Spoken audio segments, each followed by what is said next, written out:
جاوید اختر صاحب کا خاصے معقول آدمی ہیں، بڑی اچھی باتیں کرتے ہیں، پاکستان میں ان کی ہمیشہ بہت عزت ہوتی رہی ہے اور پڑھے لکھے بندے ہیں۔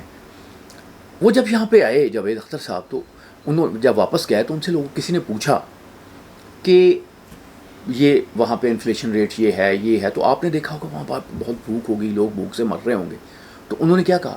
انہوں نے کہا نہیں یار بڑی عجیب بات ہے، میں نے دیکھا لوگ بڑے ٹھیک ہیں، بڑے اچھے صورتحال ہے، تو مجھے تو کوئی غریب نظر نہیں آیا، تو مجھے ایسے لگتا ہے کہ جیسے غریبوں کو انہوں نے کسی خاص علاقے میں قید کر رکھا ہے۔ جو بھی لوگ پاکستان میں آتے ہیں، کوئی پابندی تو نہیں ہے پاکستان میں آنے میں، اور پاکستانی تو خیر جانتے ہیں کہ پاکستان میں غریبوں کو کسی خاص علاقے میں مقید نہیں کیا، ایسا نہیں ہے کہ ان کی مال روڈ پہ جانے پہ پابندی ہے۔ جاوید اختر صاحب نے یہی ایک بات کرنے کی کوشش کی، لیکن ہم چونکہ بڑے اچھے مہمان نواز ہیں نا، تو ہم نے جاوید اختر صاحب کو بھائی یہ بھی نہیں بتایا کہ ہمارے کسی علاقے میں بھی کسی شخص پہ جانے پہ کوئی پابندی نہیں ہے۔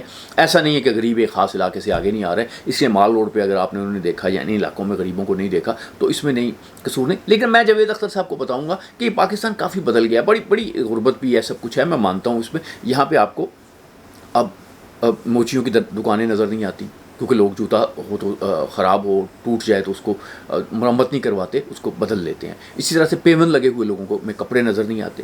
پہلے ایک زمانے میں یہ تھا کہ لوگ خواتین میک اپ نہیں کرتی تھی، اب ہمارا جو میک اپ کا جو بجٹ ہے، اور میں اس کو سپورٹ نہیں کر رہا، لیکن وہ کافی زیادہ ہو گیا ہے۔ اور آپ چلے جائیں، کھانوں کی دکانیں کھل گئی ہیں، اور پھر یہ پاکستان میں جتنا فروٹ ہے اور اتنا آپ کو دنیا بھر میں کہیں نظر نہیں ہے، تو یہ باتیں تو ہیں۔ لیکن جب بھی انڈینز آتے ہیں، خاص طور پہ انڈین مسلمان آتے ہیں، تو ان کا ایک ایشو ہوتا ہے، اور ہم اس کو جسٹیفیکیشن کرتے ہیں۔ مطلب اویسی صاحب کی بات کریں، گالیاں دیں گے، جاوید اختر صاحب کہیں گے میں جہنم میں جانا چاہوں گا، پاکستان میں نہیں جانا چاہوں گا۔ بھائی آپ تو یہ کہتے تھے کہ میں اتھیسٹ ہوں، دہریہ ہوں، میں تو مذہب پہ بلیو نہیں کرتا، تو انڈیا کو خوش کرنے کے لیے آپ نے مذہب کو بھی بلیو کر لیا اور جہنم میں جانے پہ بھی تیار ہو گئے۔